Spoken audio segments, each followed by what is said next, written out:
Good evening, everybody. Hello, hello. Welcome to another episode of Critique Corner with me, Daniel Parker. And me, DB Fastbinder, now celebrating 100 subscribers. Indeed, yes. We want to thank everybody who has subscribed to our channel and tuned in every week to watch us talking about, movies and TV shows and all that fun stuff. Whatever the heck else we want to do. Indeed, yes. Also, that of course means that we're indirectly shaming those of you who haven't subscribed yet. Yes. And a quick reminder too that if we get to 1K subs before the end of the year, we will watch The Acolyte. Yeah, which that's more of a real threat than it seemed like a couple weeks ago, because it doesn't seem like they're going to willow it and completely wipe it off the servers. Right. Yeah. But if you're returning, welcome back. If you're new, what we usually do is we'll do some reviews, talk about some movies, new and old, stuff that we've been watching on our own. Ordinarily, we talk about box office, but there's really nothing new to report there. But instead, this week, we're going to kind of do an update on something we were talking about last week. Some news dropped on Tuesday with regards to one of the games that we covered, Concord. Yes, now this is going to shock you because YouTube has not been completely awash in videos on this topic for the last 3 days. We think we got the exclusive here, which is strange considering it was announced Tuesday. Yeah. So the $200 million multiplayer game that never cracked quadruple digits um, uh, on Steam's simultaneous playlist. What do you know? It got axed. Yes. There were times when there were fewer concurrent players than we have subscribers. Wow. Which, Yeah. okay, here's the thing. This is kind of where, if I was a developer, multiplayer games are nice, but they kind of need a single player component to go with it. Mm-hmm. Because, I'm just going to give an example here. Let's say that another big PlayStation game like Horizon Zero Dawn launched and it had these types of sub 50,000 sales for its first 2 weeks. Yes. Also, hi, Ninja. Oh, hey, Ninja.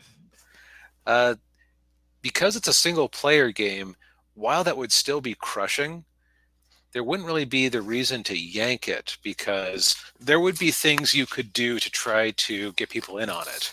You know, if you can't get them in at $70, maybe you drop the price to 40 and make something. Yes. Yeah. Maybe you put some more dev time into it and come up with some new game modes. Maybe you just do some steady advertising or give out some more codes to some people who have followings that haven't played the game yet. That would make sense. In this case, though, there is not really a path forward for a multiplayer game when you have such abysmal concurrent play numbers. Yeah. Because you kind of need people to play the game with. Yes.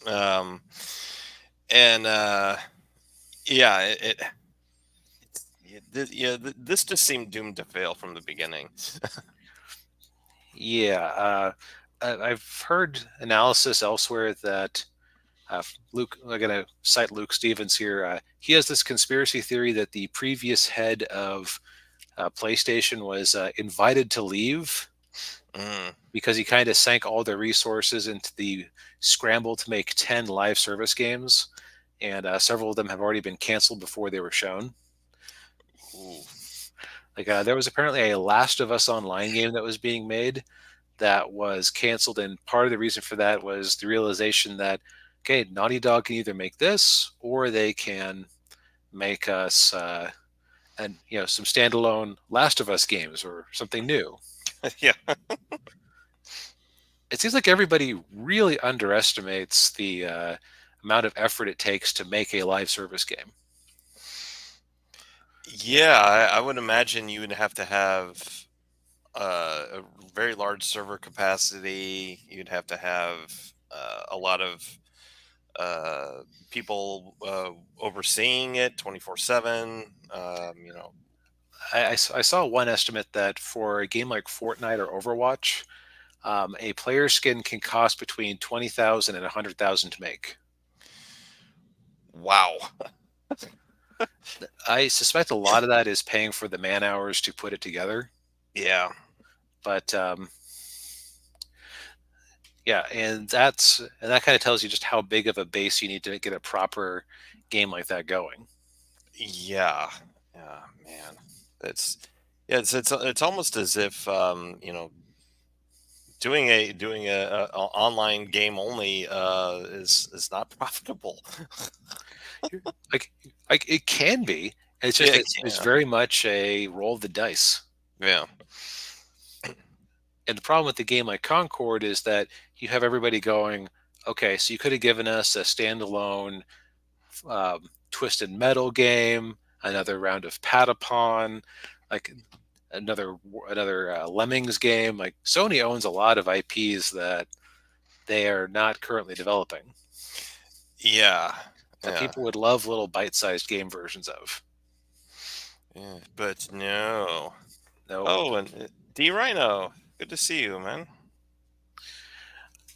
And meanwhile, right after this was announced, as if Concord can't have anything, Concord can't even have a proper news cycle to itself before another video game related cringe fest comes in. Yeah. Yeah. Okay, Daniel, did you subject yourself to the Minecraft trailer? I've seen the still images, but I haven't watched the trailer yet. I don't really want to watch The trailer does not seeing the trailer motion does not enhance things. Mm, I kind of figured. Like, here's the thing: I'm not a Minecraft fan, but I know this image. I know what Steve from Minecraft is supposed to look like. Hmm. I also know that like the sheep is kind of cute because it's kind of wall-eyed, but that would be horrifying if you converted it to 3D. Yes. When I first heard that Jack Black was going to be playing Steve, I just assumed that it was going to be a fully animated movie. Yeah. No, Yeah. that is what he looks like. Like, okay, who told Jack Black that he was not forced to shave for this movie? Don't know. Man. Oh boy. Yeah. Yeah. Yeah. And Ninja points out that Concord is having an episode in the secret level show. Yeah, Yeah. right. A show that's being done to highlight a bunch of games that's coming out in a bit. It's getting an episode. It, it would not surprise me if this episode was pulled, or they're going to be completely remaking it to kind of talk about the collapse. Yeah. Now, And yeah. Yeah. yeah, why does Steve have a beard? Because Jack Black probably said, "No, I'm not shaving the beard. I don't care. You can't make me. It's my beard." Yeah. And I guess he's a big enough star that he has that kind of pull. Yep. But yeah, so I feel like the cringe tornado surrounding certain video games is not going to let up anytime soon. Mm, But I don't know. Okay, so maybe I'm just out of touch and not a Minecraft guy. I think the trajectory this one is going to have is it's going to have a big first weekend and then mhm. completely die unless this movie is way better than the trailers make it look. Probably, yeah. Yeah, I agree, Ninja. There probably should have been an animated movie, like something along the line of Mario. Yeah, I mean, apparently this thing has been in development for a very long time. Um, I just so there wasn't necessarily the Mario movie to go off of, but there was the Lego movie, which is like the gold standard for bringing a beloved franchise to life, Yeah. especially especially a very stylized one with a very particular look. Yes. In fact, I'm going to take a moment here and see if I can find a picture of that horrifying sheep or that llama just so I can show how well this does not translate to additional detail. Yeah. Okay. Now that one is slightly modified. Let's see. Sheep. Now, I'm looking at the background. Is it like, is it the landscape Minecrafty? It's made up of square things, but all the square things have fine detail like actual grass instead of being a texture. Okay. Okay, I thought somebody had colored this, but no, that's the actual image from the trailer. Oh, oh wow! Ah! Oh, that's worse than what Sonic looked like in the original trailer. Oh! Yeah, I was gonna say let's pull this up for comparison here. Yeah, I would much rather look at ugly Sonic than that sheep. Yeah, that's gonna give kids nightmares, man.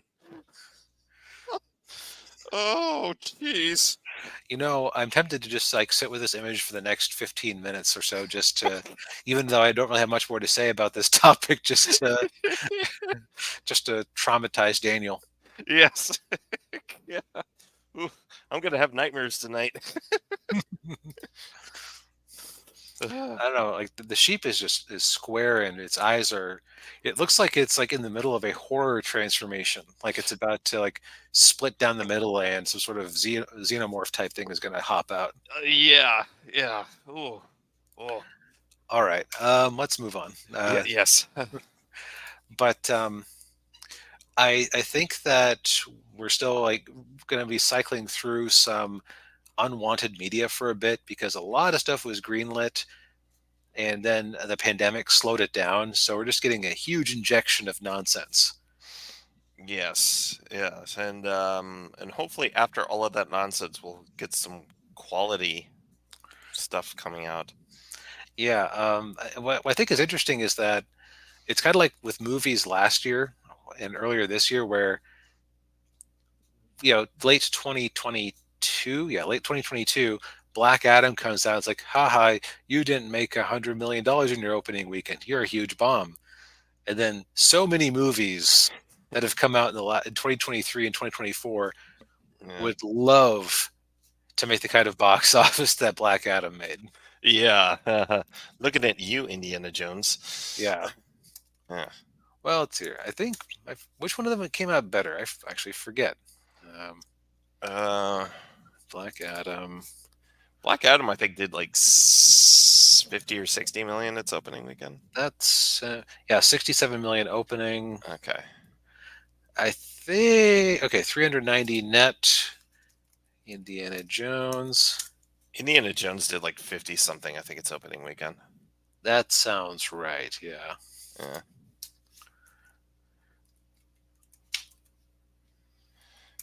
Yeah, Ninja, I've been wondering that too, that there might be another video game crash. Oh, okay. So actually, Black Adam did net $7 million more internationally than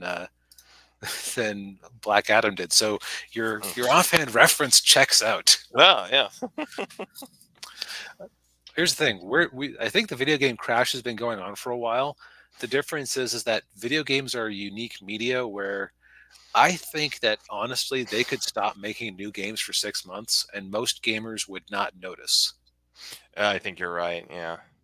They would just go back to playing all their old games. I mean, a lot of gamers have a pretty long, big backlog that they got to work through. Right. Or you got things like Game Pass that have a whole bunch of games in them to play, or Yeah. PlayStation Plus, or God help you, whatever Ubisoft is doing. Yeah. But yeah, like there's like like, as much as people meme on Ubisoft, if they severely streamlined their operations, they could probably go 2 or 3 years without making another game and just coast on the sheer backlog they have. Yeah.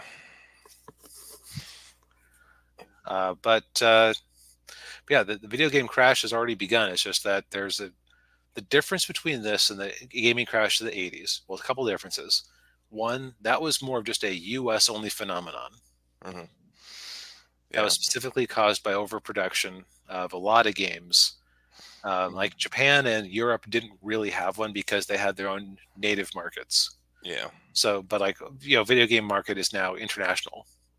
But also, it's not like you had a whole lot of really big hits during the 80s video game crash. Like you still have games that are being successful, like Black Myth Wukong, Hmm.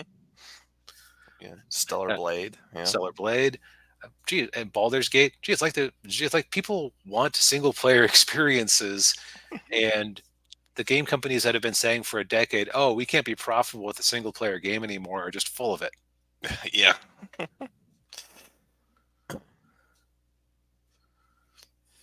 And Yeah. I'd say that's partially true. Yeah. The artificially inflated numbers are in justification for stupid job positions. The middleman, to put it simply. Yeah. yeah, There's a there's lot a of that. lot of people being thrown overboard. Yeah.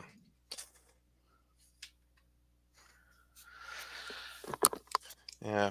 But yeah, you know, I think AAA developers need to start, hiring better, more creative people to do their games, and develop more single player only games, or at least give multiplayer games single player options. Uh, yeah, And for that matter, I think we're going to see, like, I suspect that Ubisoft will not be allowed to fail because I believe they're domiciled in France and they're like yeah, a big part of French media. mm, But I think if they weren't, I think that they would possibly collapse yeah, because they've had a lot of chickens come home to roost this year. Like their game Skull and Bones, that's been a huge flop. The reason that started development during the late Xbox 360 era. mm, It was supposed to just be, oh, people like the pirate part of Assassin's Creed. Let's yeah, just make a pirate game. mm, And then it just hit a decade plus of development hell.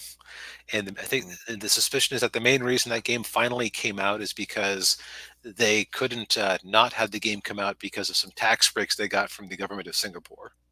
Oh, yeah, yeah, that'll do it. Yeah. Yeah, so that's basically it. I think that we're just seeing the big flushing out of a bunch of media that somebody could convince an executive sounded good, Hmm. but the market didn't actually want. Yeah, Apropos of nothing. yeah, So because we hit 100 subs, Daniel had to torture himself. yes.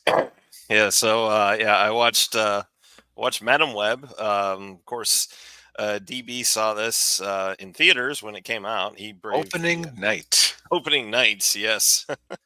In retrospect, I wonder if they launched it on Valentine's Day to try to trick some people into going to see. Oh, it's that girl from 50 Shades of Grey. This must be a romance movie. Probably. Yeah. Yeah. So, but yeah, I will. I'll try not to do blow by blow of the plot, because I think DB did a fairly good job of that on his review. But suffice it to say, this is definitely one of those funny bad movies that the entire time I'm watching it, I'm just like, they actually really made this. It's like, what is this? Ugh. Um, so Madam Web is, of course, focuses on Cassie Webb, played by Dakota Johnson, who seemed to be sleepwalking her way through this movie. Just She seemed very kind of disinterested most of the time, and she's a paramedic in New York, and her mom died, before she gave birth, because she was in the where was she, Peru? The jungle. The She jungle. was, Okay. She I was, think they probably did specify Peru, but yeah. considering that she could fly from New York down to the jungle on a multi-hop flight and then be back in New York that afternoon, I don't know. Maybe it's that jungle that they have there in Jersey. I Yeah, don't know. probably, yeah. But yeah, so her mom was there because she was looking for this spider that had this venom with healing properties, and the reason she's down there 8 months pregnant, which I was like, why is she down there 8 months pregnant? And then they explain it later on. Um, but yeah, and then she, of course, Cassie grows up and she's a paramedic in New York, and she starts so what happens is she falls into the river during a call, and then and that's when her powers kick in, and she's able to see the future. It kind of starts off as these little moments of deja vu, and then later on, as they they're of course her partner is Ben Parker, Uncle Ben, um, and then they go to the of course the scene where Ben is telling Cassie about May, Aunt May. She's they just get really quiet, and she's like, oh, it sounds really serious. Like, why are you quiet? Because I think that Aunt May was specifically not allowed to be mentioned. Ah, okay. Just like Peter wasn't allowed to be mentioned. Yes. Because it's very obvious. Mary Parker, and her husband Richard. Gee, I wonder who they could be. And there's probably 40 Mary Parkers in New York. It doesn't mean anything. Yeah, yeah, There's probably at least multiple ones named to somebody named Ben. yeah, yeah. But yeah, then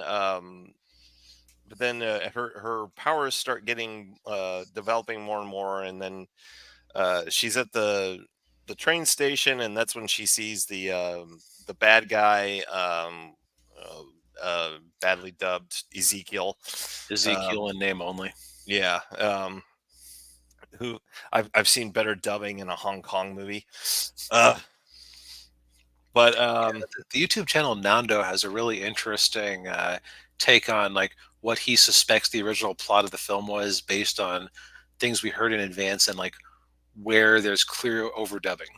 yeah, um, and she sees the vision of him killing these three girls, um, and that's because he's had visions of the three girls killing him, and that's of course you got Julia uh, Cornwall, that's Sydney Sweeney, and then you got Anya and Maddie, and I will say they did their best to try to make Sydney Sweeney look as frumpy as possible. Yeah, I still think that you couldn't quite ruin her, so she's still kind of nerd hot, but yeah, it's just Yeah, yeah, yeah. It just didn't work, but yeah. So she's got to keep these three girls alive while she figures out. Well, she has to solve the mystery of her past. Um, it's it's bad. It's just it's so the plot is very dumb. Certain character actions just don't make any sense. There are a lot of leaps in logic, very bad dialogue. like all the times that uh, all all the times that what's her name like the one of I forget which what her name was, but one of the girls kept like intentionally going out to get them in trouble. Oh, that was Maddie. Yeah. Maddie, that's right. Like it's like, huh? It's like she doesn't understand that you're being chased down by a crazy man. Yeah. Even after they were chased down by the crazy man in the subway. Hello. Um, but yeah, it's just, I mean, you know, I really didn't. I had a hard time caring about any of the characters in this. It's just like, That's the proper response. yeah, and yeah, I don't see this. Obviously, this movie bombed horribly, and nobody liked it. So I don't see it. The What are you franchise. talking about? This was like the number one or number two movie on Netflix the week it came out. And as we know, every single Netflix movie that hits number one is worthy and is talked about for weeks or even months afterwards. Yeah. Like for example, people still give a crap about the Union, which we talked about last week. Yep, yeah, definitely still seeing buzz about the Union. It's not like it fell into a giant hole and it hasn't been discussed since we did a review of it. Yeah. Like, I have Or not seen anybody. I don't even think I saw like people like Chris Gore review that one. yeah, I don't think he did. Yeah. Um, but yeah, this movie was just yeah, and of course the cherry on top was Ezekiel getting crushed by the Pepsi sign. Which Pepsi that's Man. hilarious. What's hilarious about that is that normally, if you look at Sony films, they've usually had the promotional deal going with Coke, but this movie was like no Coke, Pepsi. Yeah. Yeah, yeah, yeah. I agree. Yeah, I like talking about waifus better than this, but we got to 100 subscribers, and I made a promise that once we did, I would watch Uh, this movie. So a dumb promise, uh, yeah, an ill-considered promise that didn't seem like it was going to happen at the time. Curse you, audience, for giving us views. yeah, yes. Subs. Uh, but yeah, I mean, if you want to, this is definitely one of those. Watch it with friends, with plenty of alcohol. I noticed that a lot of your movie reviews come up like that. Let's see if it. Yeah. Let's see if this comes up in the next one. I have a feeling that we're going to be moving up a little bit on the tier of 2024 releases I think so. Yeah. because we Yeah. finally watched Furiosa, Yes. which apparently was a big enough deal. I was at the gym and they were advertising on TV that they were showing this on Max, which I thought was interesting. Yeah. Well, they got to get people to watch it because I mean, this was another movie that bombed horribly.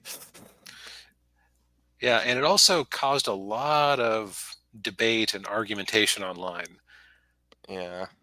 And in fact, it even like it torpedoed your boy Zach over at Comics Matter with your boy Zach's channel, and Yeah. it may have hurt some of his crowdfunding efforts. I don't know.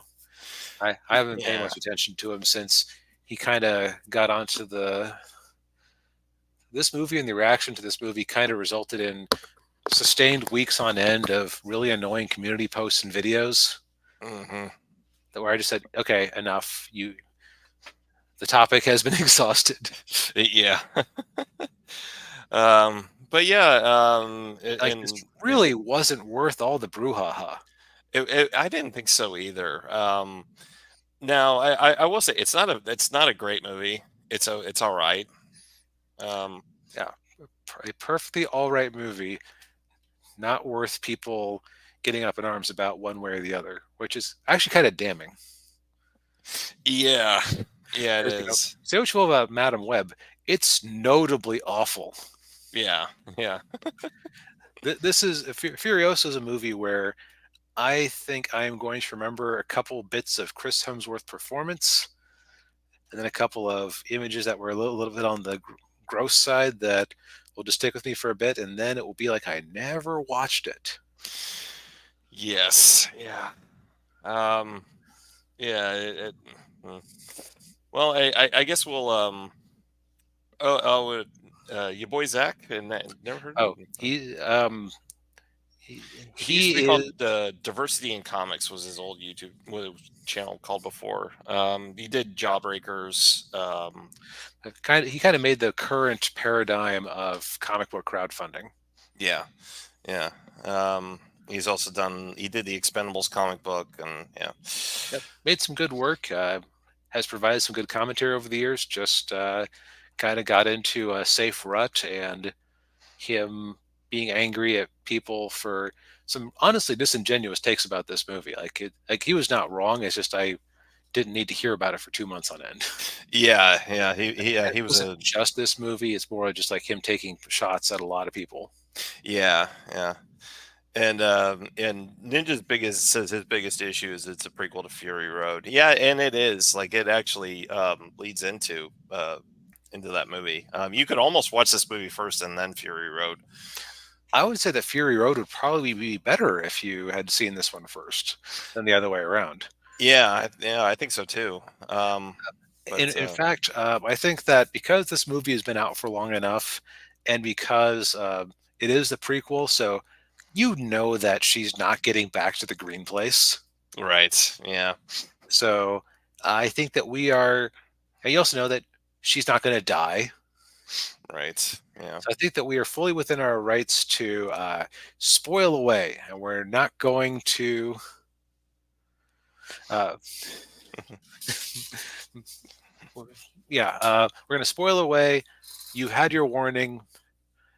Uh, Yes, yeah, because I think this is when we're going to talk about, like, if this interested you, you probably already watched it. If you enjoyed Mad Max Fury Road well enough and just want some more media with that feel, give this a watch. yeah. If you just kind of had an average response to it, then don't bother. Just you'd probably be better off going to like Steam and buying the old Mad Max video game from the time period of that came out around Fury Road, Oh, yeah. because Huh. I heard that was kind of an underappreciated gem. Hmm. But we're going to get into it. Yes. s- So that's it. yeah. So let's talk about like. So does it make more sense to talk about this in terms of positives and negatives, or does it make more sense to talk about it chronologically? Um, we could talk about it. I guess. Yeah, let's do it chronologically. Yeah. Let's. Yeah. Yeah, That's where I was leaning. Yeah. because while I just gave it like a little bit of a positive there, this thing is what 2 hours and 2.5 hours, 2 hours 45, something Yeah. like that. 2.5 hours. Yeah. Thereabouts. The big negative, in my opinion, is that the first half hour of the movie could have been replaced with "When I was a child, I was taken from the Greenland Hmm. or from the Green Place." Uh, Yeah. cut to Fury Road being taken from the Green Place. My mother tried to save me, but she failed. Cut to mother being burned and crucified as Furiosa is forced to watch. Hmm. After that, I fell into the hands of Dementus, who and I followed him for many years. And there's your first half of the movie summed up with everything you actually care about. Yeah. Like when I heard from reviews at the time that they had a long prequel or prologue, I Yeah. was kind of expecting it to have way more of the Green Place because, to my mind, that would have been more interesting than a lot of what we got. Yeah. And I really didn't necessarily need to know a whole lot about Dementus. Like I this isn't a knock on Hemsworth. I didn't think the character was all that interesting. He really became more interesting once he was out conquering and everything. Yeah. Because also, how weird is it that her name is Furiosa? Like her Uh, given name is Furiosa.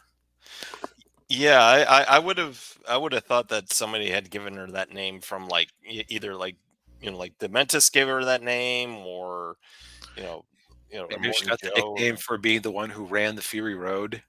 yeah. Uh, like it'd be the biggest, it'd be as much of a coincidence as like if you became a truck driver and your main route went to Danville. Hmm. Yeah. It's like so I think somebody would ask, "Are you just called that because you're well known for driving to Danville?" Like, no, that's my name. Yeah. The question would come up. It's like Yeah. you get a little glimpse of her in the nice primeval forest with her friend, and you don't really like. I'm just kind of shocked at how little you saw of her and her like her life there, Yeah. because it would seem to me that you're trying to really like contrast the wonderfulness of the green place with the awfulness of the desert. Yeah. But she's just like immediately grabbed, and then we have a very long chase scene between the two thugs and Furiosa's mother. Yeah. And n- not much happening. It's just Right. just It's just a long. Oh my God, it's the Last Jedi again, where it's just a long chase scene. Yeah, that accomplishes nothing. Yeah, because like, okay, while I was said you said you could cut out the first half hour, Hmm. I like you could probably just trim like 10 minutes of chase out of there, Yeah. because all you really need to know: Furiosa grabbed, Mother chases. Sidebar: Chris Gore's been on this tear about the forehead touching thing. Oh Like, yeah. this should be a kiss or it should be a hug, but it's like people just butt foreheads Yeah. in kind of an intimate way. Um, I don't hate it as much as he does, but it does Yeah. still look kind of weird at times. Yeah. Like, I don't hate it. And I will say, when you once you read Guardian Angel Part Two, you'll see why. But see, see where I think it kind of works is it's a way to show intimacy between two characters that is like without having a kiss or having a hug. Because like if two actors hug each other from the side, you can kind of lose some details from their bodies. yeah. And if they kiss, that implies it's more romantic than it might necessarily be. Yeah. Actually, oh no. What Mm. if that's their way of cutting out a thing that could be censored in some countries? Oh, maybe. Because, like, I think I get the feeling that Furiosa's mom was possibly in a romantic thing with the woman she did the forehead bump with. Mm. But if you just have them do like a friendly forehead bump, you don't have to make another cut for the Middle East. Right. Yeah. That could potentially be it. Yeah. Although they did it in I think they did it in Fury Road. Yeah, so maybe George Miller is the one who created it, and everyone just thought it looked cool. Yeah, probably. But anyway, so mom goes off in hot pursuit. We meet. I would say like where this movie's real strength is the world building, Hmm. which I feel like it had more time to get into that than Fury Road did, just because it has less story, actually, Yeah. despite taking place over a much longer stretch of time. Yeah, and I would say too, also with the other Mad Max movies as well. Yeah, because it definitely built up the lore of the desert in Australia and this post-apocalyptic, hellscape. Right? It kind of explains how people can survive as well as they can, Hmm. um, how the tech works. I think my favorite side character is the History Man because Yeah, like he's just the guy who's like the living encyclopedia who knows everything. yeah, yeah, yeah. He's like a walking computer. Yeah, Yeah, it's like that's how he's useful. Like he just knows things. yeah, Um, yeah, so she gets captured. The mom gets killed. She's held by uh, Dementis, who like I would have just assumed that was a name he gave himself. But now that I know that Furiosa can be a given name, now I have to wonder. yeah, Maybe in 10 years, George Miller, uh, George Miller's brain in a jar will bring us Dementis, a Furiosa saga, and we'll yeah, find out about his awful childhood. yeah. Oh boy. Oh man. Um, but yeah.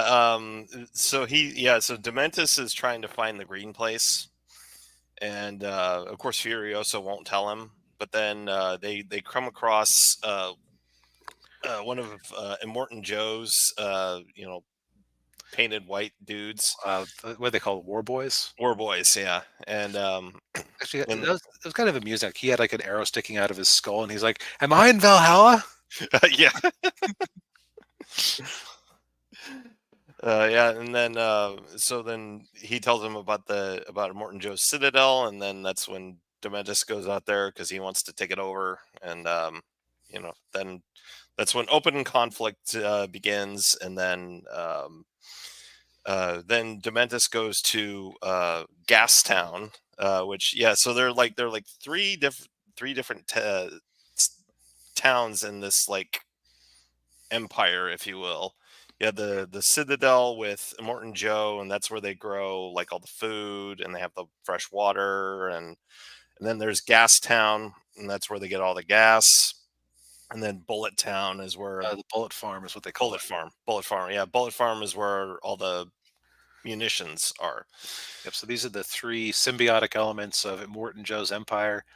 And then Chris Hemsworth as Dementus decides to take over Gastown. Mhm. So basically, he becomes a co-equal with Immortan Joe. And what's interesting, so let's talk about Chris Hemsworth a little bit. It's Yeah, kind of amusing to see him actually getting to use his real voice for once, yeah, since Australian, yeah, yeah. He's usually either American or British. Yeah, uh, or Asgardian, which means faux Shakespeare. yeah, Um, I think he was the best part of this movie because he's like really swinging for the fences with his performance. Like you can tell that this is just a guy who is not comfortable mhm, with. He's not comfortable with anything really. yeah, Like, or he's not comfortable with peace. Like he's good at taking things over and being hyper violent in short bursts. But yeah, you put him in charge of managing something like the gas town, and suddenly it just falls to bits. yeah. Yeah, and what's funny too is that he's always constantly like reimagining himself. Like, oh, I'm Dementus, and now I'm the red Dementus, and now I'm black Dementus, and yeah, Right, like he gets hit with a red signal flare, and like it covers him in this red ochre paint. It's like I'm the red Dementus. yeah, He's just a chaotic being, yeah, and I'm there to enjoy it because it's like he is the best part of this thing. yes, and I was definitely hurting at the scene when something happens to his nipples. Oh God, yeah, Yeah. earning that R rating in a bunch of uncomfortable ways. Yeah. Ugh. Yeah.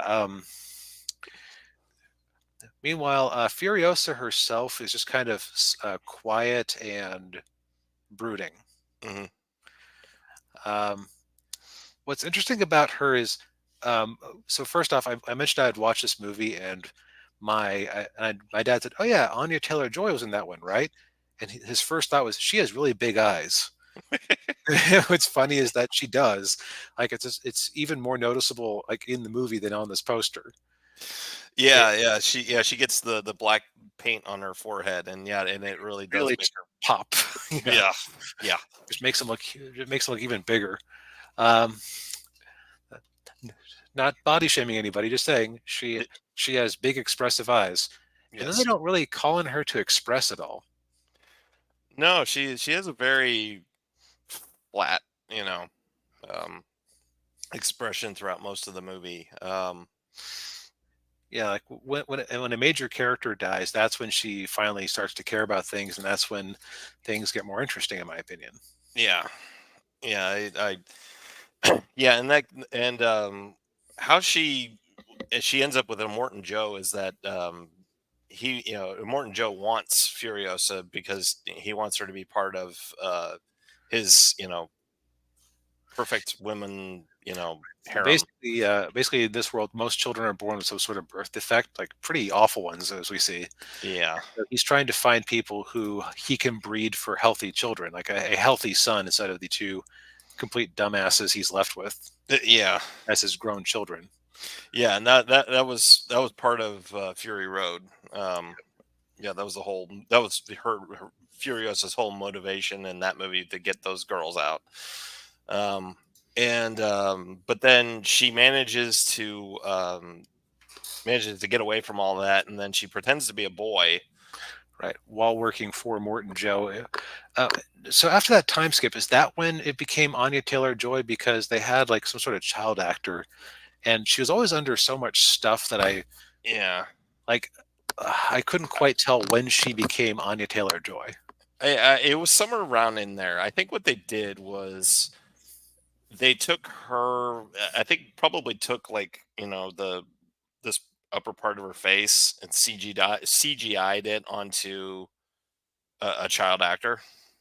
Um, Maybe like yeah, because I almost I almost had the thought, wait, did she only just become Anya Taylor Joy after she had been on the Fury Road for a few years after the second big time skip?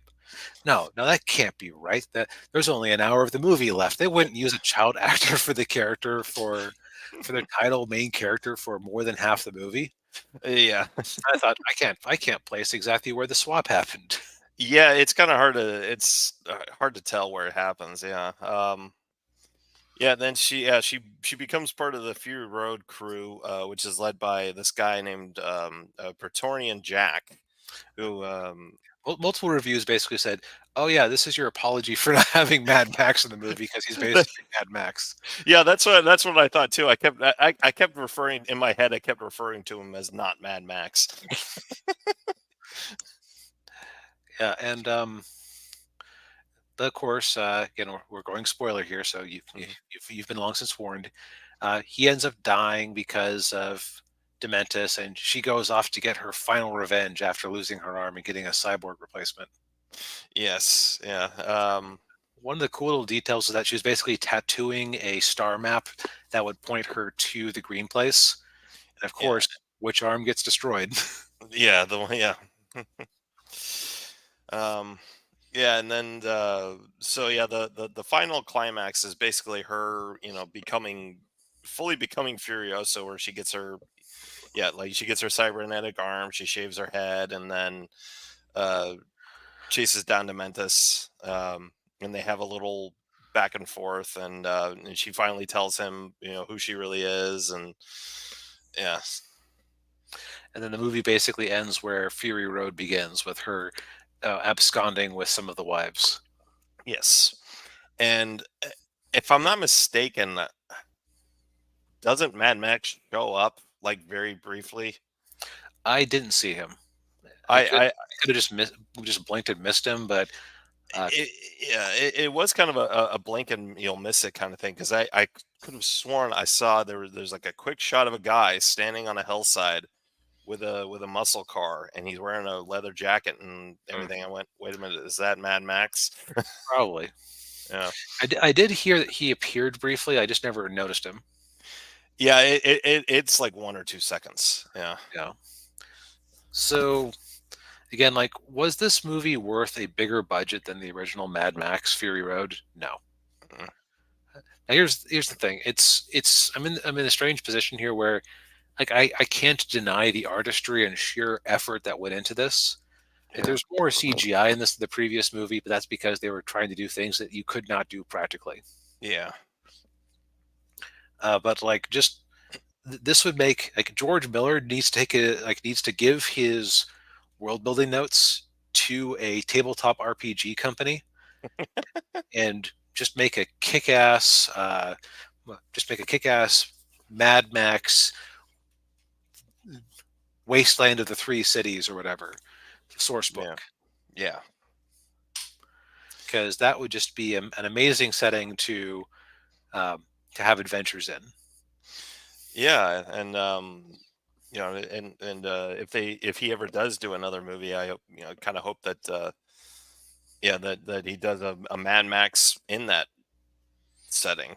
Having Mad Right, Max in there, like, right. We could have Mel Gibson come in and be old man Mad Max, and which is yeah. kind of the movie that everybody was seems to have been longing for deep down. Yeah, yeah, yes, I've seen the AI art images of, yeah, of old man Mad Max. Yeah. Yeah, it's just I unfortunately George Miller is kind of old. This movie bombed. Mhm. To I can't see him getting a budget for a movie this grand. Now, on the other hand, I don't think you necessarily need a movie this grand. This movie is great. He also might be done with what he wanted to say with this because Yeah, my thought when I had seen Fury Road before I saw the other Mad Max movies. yeah, When we watched The Road Warrior together, mhm. I really thought to myself, "Oh, Fury Road is what George Miller was imagining in his head in the '80s when he made that movie." Yeah, yeah, So maybe he's just done. I don't know, yeah, maybe. but like it's just kind of a middling post-apocalyptic movie that had the budget of a Star Wars movie. Yeah, uh, yeah, and I will say too, like, I think part of the reason this movie bombed was that the marketing let it down. Because it was definitely trying to show Furiosa as being the girl boss, thing, and that's really not in this. No, she spends most of the movie behind the eight ball. Like she was, like, it was a good story, and just and she was likable enough. Just I didn't end up bonding with her because she kind of. I think it's because like where she got more interesting was when she had Praetorian Jack, the not Mad Max, to play off of, Yeah, because she suddenly had an actual human connection. She spent the first more than half of the movie just in sullen quiet mode. Like yeah, people thought that her character, that when she was just pretending to be a boy mechanic, was mute. It's like mm, that makes sense as a way to hide out, but it doesn't make you all that interesting of a character. yeah, Like if I'd been asked, what would you do instead, I would have made her friends with Praetorian Jack. Like maybe they could be like have grown up together. Like he figures out her secret and he keeps it, and they eventually end up on the war rig together. yeah, yeah. Yeah, and Ninja points out it's kind of like the trailer for War of the Rohirrim. Kind of did the same thing. Yeah, Yeah, it's we've been talking a bit about the most expensive market testing ever. Just stop trying to girl boss. yeah, Nobody likes girl bosses. You have actresses saying, "I don't want to be a strong." I turn away from scripts that say strong female character. Just present the character as a character, and we will like them. I promise. yeah, yeah, Again, like Furiosa is kind of a flat character, but she doesn't do anything hateful during the movie, and you understand why she's doing it the whole time, including the being flat part. yeah, yeah, She kind of went through the ringer. yeah, yeah. She did, yeah. But yeah, I mean, I would, yeah, like I said, it's not a great movie, not a horrible movie either, and I would definitely put it somewhere in the middle, maybe lower half in terms of the with the other Mad Max movies. And on its own merits, like high C, low B. Yeah, Definitely, if this type of thing sounds appealing to you at all, worth watching on Max. Don't go renting it on its own merits. yeah, Just get yourself a month of Max, enjoy this, and then I don't know, go watch some Batman the animated series or whatever else they have on there. yeah, yeah. Well, we'll watch Tokyo Vice. That's a pretty good show. Yeah. But speaking of animated series and Tokyo, Oh yes, Daniel yeah, watched something by himself. yes, I did. I Busy week, so no solo reviews for me. So Daniel, no pressure. That's all right. But yeah, so I ended up watching the first half of Terminator Zero, which dropped on the 29th of August. Now, the reason uh, it dropped on the 29th, and if you're a hardcore Terminator fan, you probably know the answer, but I will tell you it's because that is Judgment Day, specifically August 29th, 1997. Uh, and the series basically it's in two different timelines. You've got everything going on in 1997, and then in the future in 2022. um, so basically, Which the year 2022, that kind of makes you wonder how long this was in development for. yeah, probably two, yeah, probably 2 or 3 years or so, yeah. um, It was meant to come out in 2022. Maybe, yeah. um, but the basically it's very similar to the first Terminator in terms of like the kind of the structure of the story. Actually, it looked like they were trying to combine like Terminator 1 and 2. What So basically what happens is uh there's a scientist named his name is Malcolm Lee, and he's in Japan. He's living there with his three kids. He's got two sons and a daughter, and He's created an AI called I'm trying to make sure I get the name of it right. Uh, Kuroko, I think Kuroko.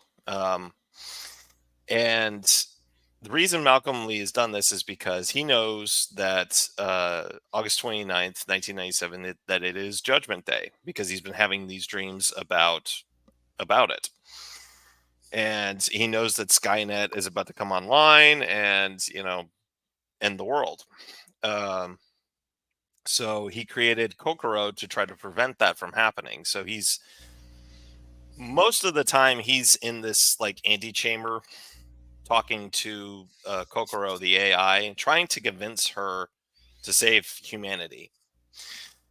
And the other parts of the movie or the show is we have obviously it's the time travel thing with the Terminator, where the Skynet sends a Terminator to 1997 to kill Malcolm Lee, and then the humans send their own protector, and I'm trying to remember her name.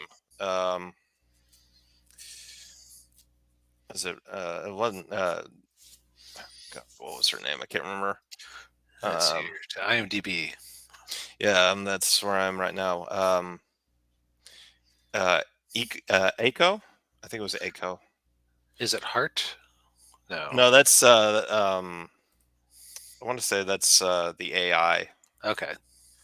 Yeah, Kokoro. Yeah, that's. I think Kokoro is Japanese for heart. Oh, okay. So, That makes sense.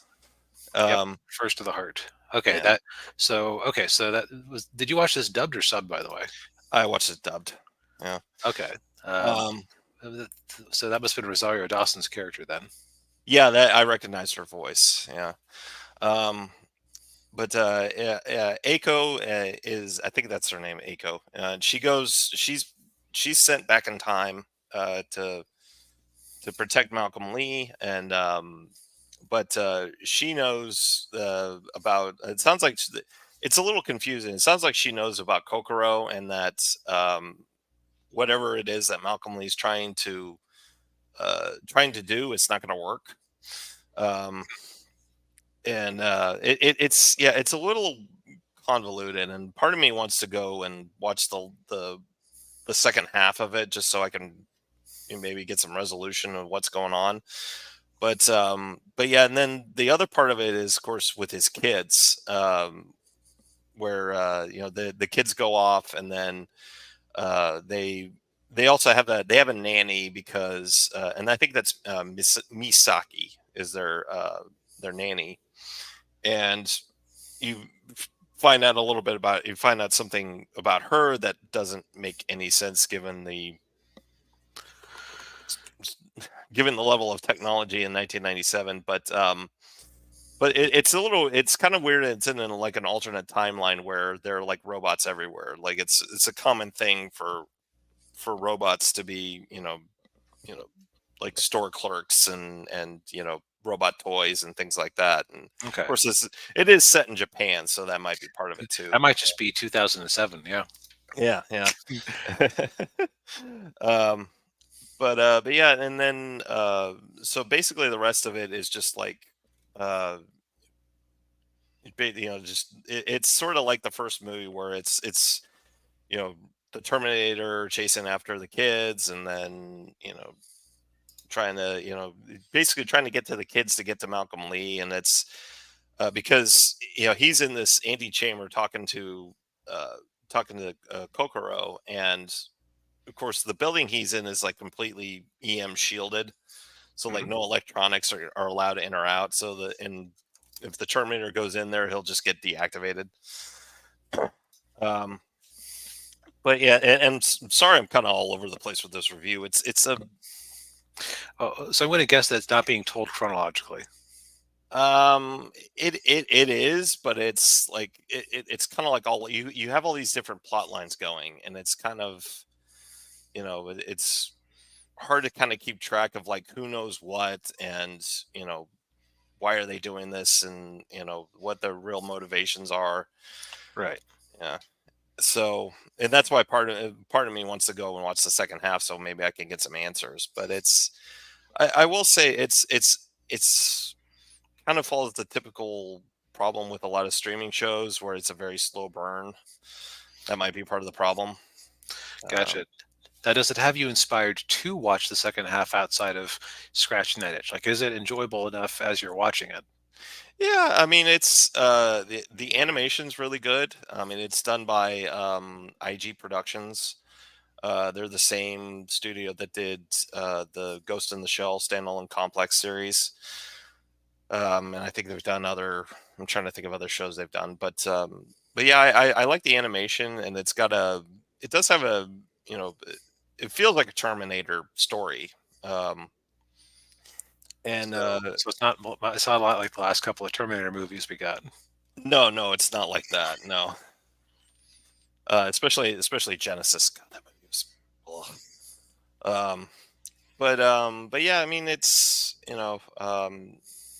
I'm sure fans of Terminator probably already watched through the show and probably have their own opinions on it.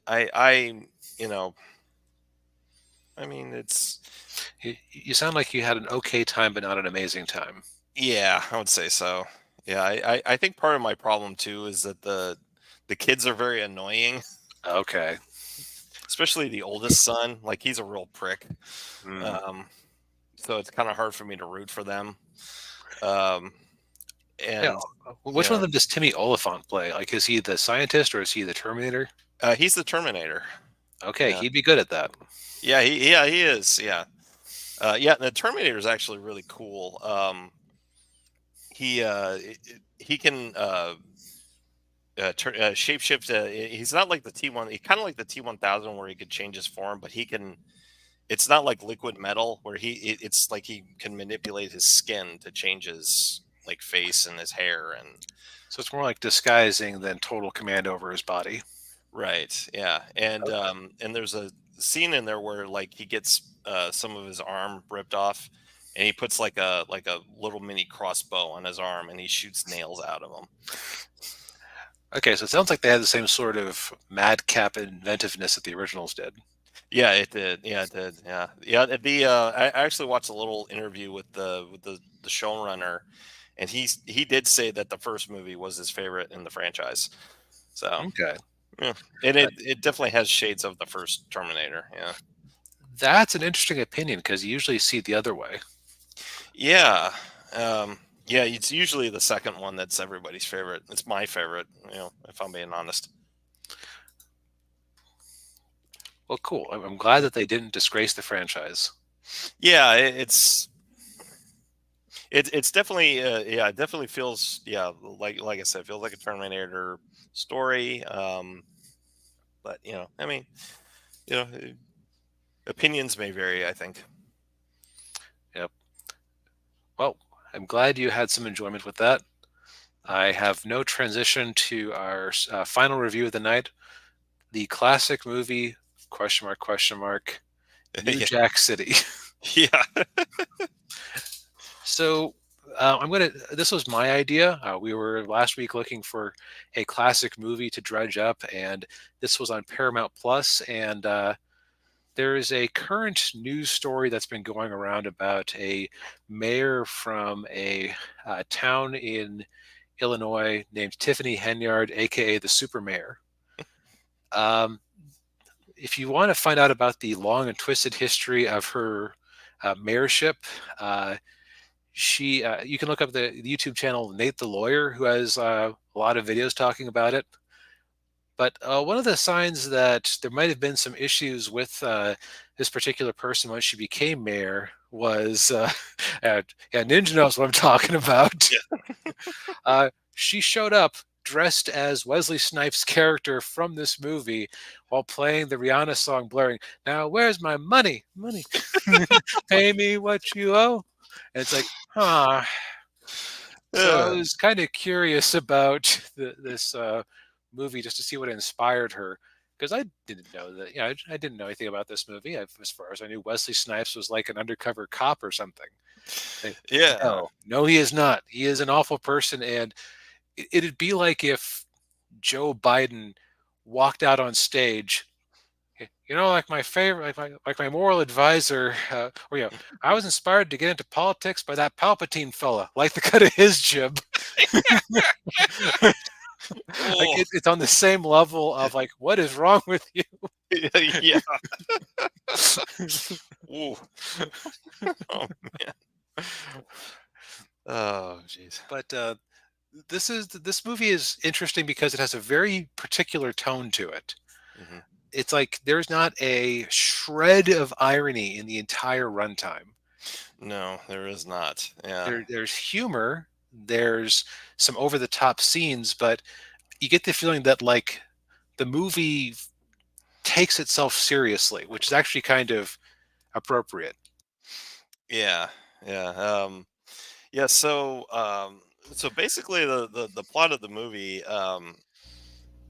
we have our crime lord, Nino Brown. That's Wesley Snipes, and he's basically.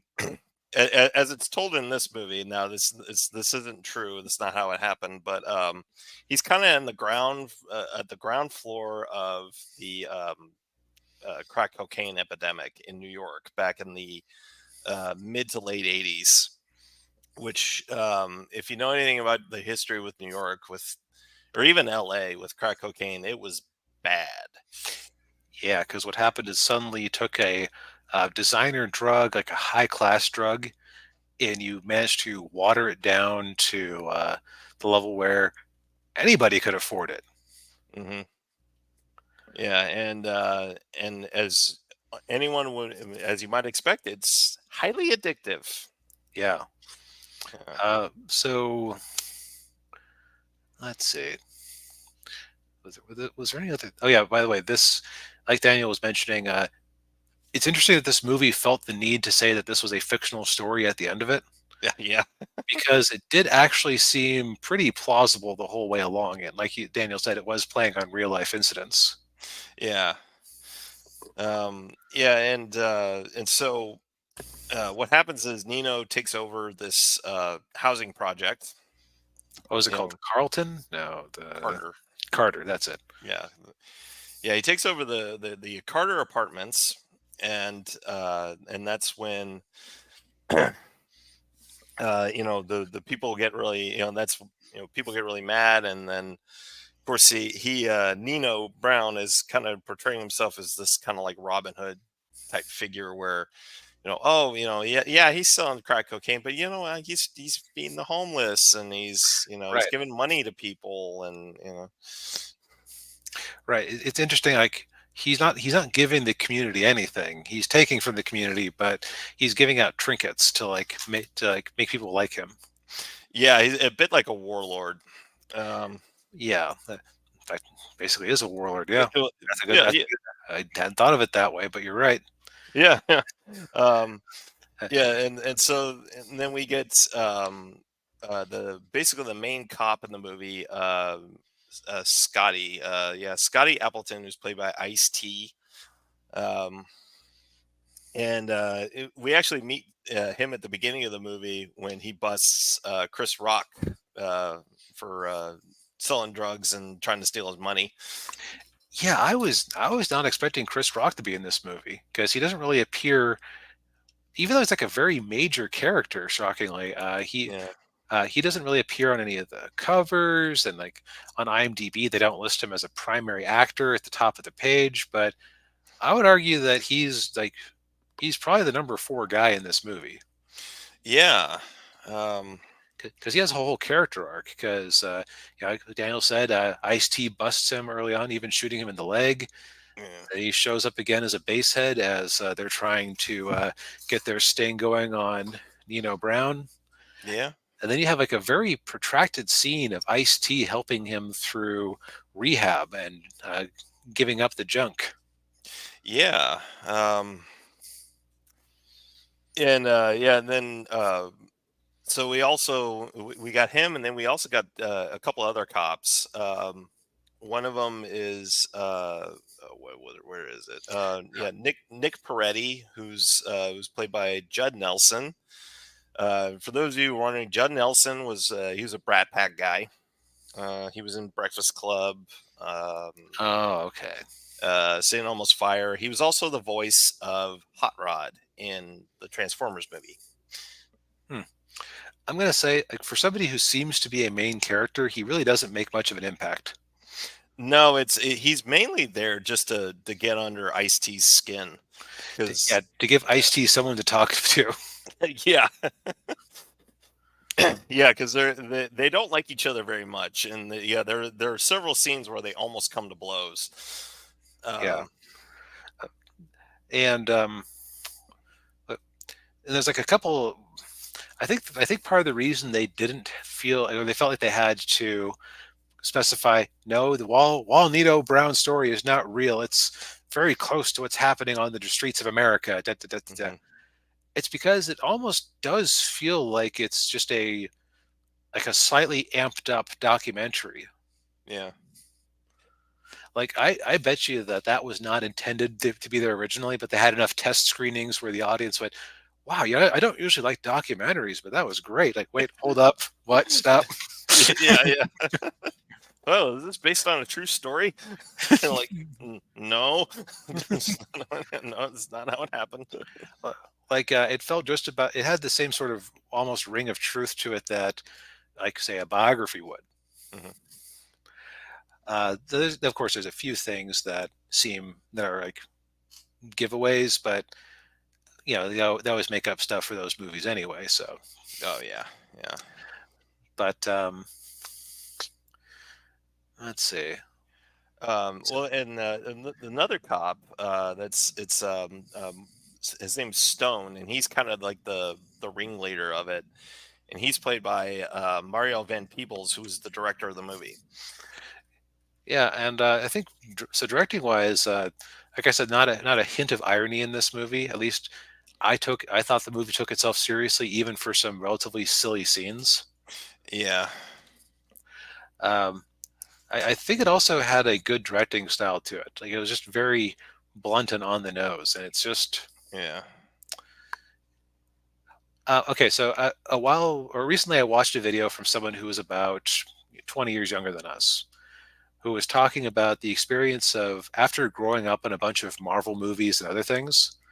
Uh, he was watching The Lord of the Ring, The Fellowship of the Ring for the first time, and he Mhm. spent like the first half hour in the Shire waiting for the joke. Like waiting for this town to be undercut or to be shown that the town is bad somehow, or Oh, like he was waiting for the subversive joke, and it didn't come, and he was just kind of shocked that movies could be like that, that they could wow. be straightforward. And almost felt like that watching this movie because Yeah, it just takes itself so seriously, but it's like it's melodramatic in a lot of places too. yeah, yeah, and it kind of has it has that early 90s kind of gritty vibe to it. That's 90s style that is kind of very evident in movies of the period. Yeah, and it's just it's a very unique watching experience. Yeah. I guess the question is, how much do we want to spoil this movie, and how much are we trying to point people to watching it? Because there's more we could go into with some more heavy spoilers, but I Yeah. don't necessarily know that I want to completely ruin it. Yeah. Yeah, I'm kind of with you there because I do think it is it's not perfect, but it's definitely I think worth a watch. Um, Yeah, it feels unique to me. And maybe that's yeah. just because I haven't seen enough of this particular subgenre of action movie, but uh, it I was saying earlier that Furiosa, I'm going to remember Chris Hemsworth's performance and then slowly forget about it. I think this Mm. one's going to stick with me a while longer. Yeah, I think so too. Yeah, I mean, especially with Wesley Snipes' character, like yeah, his like he's definitely has that. It's funny that there are a couple of scenes in the movie where his character is watching Scarface. Yes, like that was one of those like on the nose things. Yeah, yeah. Yeah. I was definitely getting that feeling from him. Yeah, and I thought they did a really good job of portraying just how evil he is. Right. Just Yeah, does not care about anybody else. yeah, Yeah. There's one scene in particular where that's very evident. Yes. Um, I would say second most interesting performance in the movie was actually Chris Rock. Hmm. And this was like I was just shocked to see him in it at all, and then I was shocked to see it with him in there for an extended period of time without him getting all jokey. Yeah. And I want to say this was right around the time he was on Saturday Night Live. I looked it up. I think this movie came out in 91 and he started in 90. Okay. Yeah. So he'd been with it for a bit. Yeah. And well, that makes sense because they both of those, you know, productions were in New York. So, yeah. Hmm. Yeah. But yeah, and normally don't see him in dramatic roles. Yeah. No, and like he goes through this whole positive and negative character arc. It's just very interesting. Yeah. Yeah. Yeah. It's yeah, definitely not like his character in Lethal Weapon 4. And then I would actually say one of the weaker performances in this movie, probably Ice-T himself, just Hmm. because he's playing a very straight cop. Like I should say not straight cop. He's like a very he's a street level cop who's just kind of very rough with everybody. Yeah. Doesn't have a lot Yeah. of depth to him. Yeah. Yeah. I would kind of agree with that too. Yeah. He's not the best actor, although I think I remember seeing him on Law and Order SVU, and he was, Mhm. decent on that show. He's probably improved over time. I wonder if this was one of his first, if Probably. Yeah. if not his first. Let's find out. And IMDb is having trouble today. Every time I move to a page, I have to. It says, can't load content at this time, and then it gets fixed when I refresh it. Huh. All right. So Let's see. 2002, 2090, 90, 90. okay. So I had forgotten just how much stuff he's been in. He was in a couple of. Actually, no. I think this was his first like actual acting role. Yeah. Yeah, because he was in a TV show called Fame as an uncredited character who was an enforcer. Yeah. Then he was in a couple of things as he was in Breakin' 2 Electric Boogaloo. How can you say this was his first real movie? Oh That well. movie Yeah. is Oh, hard. and he was in Breaking. He was in the first Breaking. Okay. Yeah. And rapping, Oh yeah. as I see. Okay, but yeah, no, this is like his first movie where it's like an actual stretching of his acting ability. Yeah. Yeah. Um. But yeah. I mean, I think. Yeah. Although I will say some of the negatives I had. Um. Did it kind of feel like there were certain scenes that like we were kind of jumping in the middle of them? Yeah, I can see that. Yeah. That maybe that's part of why it kind of has that um, based on a true story vibe, where it's like the writer is going, well, we can't just, or we gotta have, I don't know, we gotta have this scene where Josephine and Robespierre talk about this, or else this later scene won't make sense. But we haven't introduced who Robespierre is. Don't worry about it. Yeah. The audience can read a history book if they want to. Yeah. Yeah. And there was also another like scene in there where I don't light spoiler, like where Ice T and Judd Nelson they're on the roof talking to each other and they're having a drink, and like Ice T has like this black smudge on his forehead, and then like Judd Nelson has a smudge on the side of his face. I'm Hmm. kind of like, Like had they just been in a fight or something? Yeah. yeah, that was my thought. I'm like, well, were they like fighting each other before? And because I mean, like I said, like throughout the movie, those two guys like they almost come to blows in almost every scene they're in together. And I wonder if maybe there wasn't like a fight scene in there, and then when they were done fighting, they're like, all right, All right, let's we talk it punched it out. out. Let's just actually work together. Yeah, yeah. Oh, speaking of Scarface, Ice T did a voice in the Scarface: The World Is Yours video game from 2006. The as the creatively named John Johnson. uh, well, Oh, and he was in Gears of War 3. Huh. hmm, Anyway, yeah, like, it's not perfect. It's just it has a very unique flavor to this movie. yeah, yeah. So I guess that's one thing that Tiffany Henyard gave the world that was positive was I think she pointed more people at this movie. Yeah.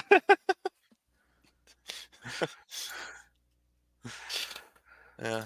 But yeah, I mean, yeah, like we said, yeah, I think it's worth a watch. It's, like we said, it's on Paramount Plus. So yeah. One of the cheaper streaming services to get a month of, and they would love to have you, as bad as things are.